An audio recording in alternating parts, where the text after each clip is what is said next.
Bonjour, je suis ici avec Werner Boxler, le coprésident des Amis de la Constitution. Et il y a un incroyable référendum qui a eu lieu là. On a récolté 187 433. 33 000 voix, donc c'est juste incroyable en 4 ou 5 semaines. Et c'était quoi? Alors c'est un phénomène d'un mouvement populaire, on peut dire. Il y a plein de personnes, des Suisses et des Suisses, qui sentent qu'il y a un moment décisif et historique en Suisse. Et donc voilà, ils se sont mobilisés. Et en 3 semaines, ils ont récolté ce nombre juste incroyable. Ça, il n'y a jamais eu. Alors, il y a Jamais. déjà eu des référendums qui ont récolté davantage de signatures, mais bon, il faut noter que c'est sur 100 jours, et là, c'était juste en 3 4 semaines. Et pourquoi on a signé? Alors, on a signé parce qu'il y a plusieurs articles qui étaient votés, plusieurs modifications qui étaient votées le 19 mars 2021, qui se sont rajoutées à la loi Covid-19. Et donc, il s'agit notamment de l'article 1A qui donne des pleins pouvoirs au Conseil fédéral qui est seul à décider les critères et les valeurs des ouvertures et des fermetures de magasins, d'écoles et de la vie économique et aussi sociale. Et ça veut dire qu'il n'y a aucun moyen de vérification et de contrôle. Il n'y a aucune instance qui peut dire au Conseil fédéral, ben là, vous exagérez. Donc voilà, c'est un article qui est égal au chèque en blanc donné au Conseil fédéral. Extraordinaire, hein? Ouais. Extraordinaire pour eux, hein? Et après, il y a d'autres articles comme l'article 3B qui règle le traçage. Juste pour rappel, en début de la crise du corona, on a dit oui, vous pouvez pour nous aider télécharger l'application, c'est facultatif. Il y avait même une tentative d'un référendum qui n'a pas abouti. Alors donc tout était facultatif. Mais maintenant, dans les modifications du 19 mars, le Parlement a décidé que ce traçage devient complet et efficace. Ça veut dire s'il y a des cantons récalcitrants, Berne peut intervenir pour le rendre complet et efficace. Et si on peut... Ça veut dire quoi exactement, complet, efficace? ça veut dire que quelque part, Obligatoire. Oui, de toute façon, c'est obligatoire, mais en plus de ça, on peut traquer le virus, mais on traque qui? On traque finalement la personne qui porte le portable sur lui, et donc ça veut dire que c'est la personne qui est en permanence surveillée, contrôlée, jusqu'à dans son intimité quelque part, jusqu'à dans sa chambre, s'il prend le portable dans sa chambre. Et donc c'est quelque chose qui est inadmissible. Il y a aussi une problématique de la protection des données personnelles qui est en lien avec ça. Alors voilà, après il y a le certificat sanitaire, c'est l'article 6A qui donne au Conseil fédéral le pouvoir de créer le cadre pour l'introduction d'un certificat sanitaire, autrement dit certificat vaccinal. Donc, il faut être porteur d'un certificat vaccinal qu'on peut avoir soit par la vaccination, soit parce qu'on peut prouver qu'on a été malade et puis qu'on a guéri, et aussi parce qu'on fait un test. Ça veut dire, voilà, revenons au certificat sanitaire, donc c'est quelque chose qui n'est pas en soi une mauvaise chose si c'est uniquement dans la relation avec l'étranger. Combien de jeunes se font vacciner aujourd'hui parce qu'ils disent « moi je veux voyager alors je me fais vacciner ». Ils ne le font pas. Et qui veulent aller en boîte, et pas que des jeunes, hein. Aussi, oui. Et là justement je viens au territoire suisse. Il n'y a pas besoin d'avoir un certificat sanitaire pour être bien dans son pays. Nous sommes contre ce certificat sanitaire qui de surplus va créer une société à deux niveaux. Ça veut dire les vaccinés d'un côté et les non-vaccinés de l'autre. Ça veut dire les non-vaccinés n'auront plus les droits fondamentaux comme les autres. Et donc ça crée une discrimination qui est aussi défendue par la Constitution, article 8, et qui va aussi contre la Convention des droits de l'homme, article 14, où il y a une interdiction de la discrimination. Donc c'est clairement quelque chose que nous voulons pas. Donc nous disons, nous sommes dans un pays libre avec une seule société et le clivage, ce n'est pas une bonne chose. Si l'un regarde l'autre comme un ennemi parce qu'il est potentiellement dangereux, il est potentiellement un porteur du virus, c'est quelque chose qu'il faut dépasser. Et ce n'est pas par le certificat sanitaire qu'on va le dépasser.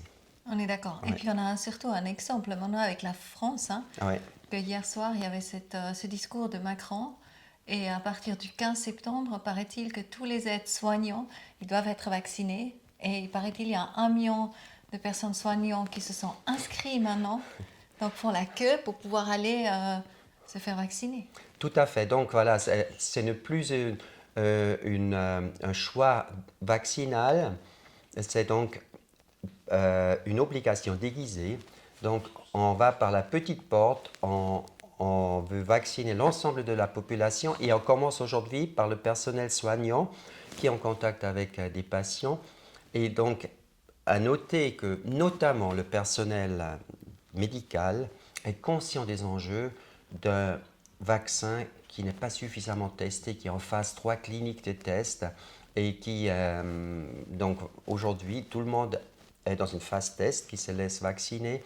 Quelque part, aide la science de voir si le vaccin fonctionne ou pas. Et donc ça, c'est quelque chose qui laisse quand même songeur. Après, encore la phase 4 de confirmation, ça va au-delà de 2023. Et donc, qui se pose réellement la question, qu'est-ce que je suis en train de me faire inoculer? Quelles sont les conséquences à long terme? Est-ce que c'est vraiment une protection? Donc voilà, toutes ces questions doivent être posées.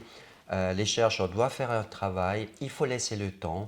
Et c'est inquiétant qu'il y ait autant de pression venant des gouvernements, et pas seulement du gouvernement suisse, hein, qui est incitatif, mais voilà, une obligation déguisée pour bien des gens, notamment voilà, médicales, mais aussi dans les homes, dans les institutions sociales, dans les EMS. Partout là, il y a une pression qui est mise. Et voilà donc, ce qui manque actuellement dans le débat, c'est comment je peux augmenter mon immunité naturelle, comment je peux être dans un taux vibratoire qui permet de rester en bonne santé et même de l'augmenter, cette bonne santé.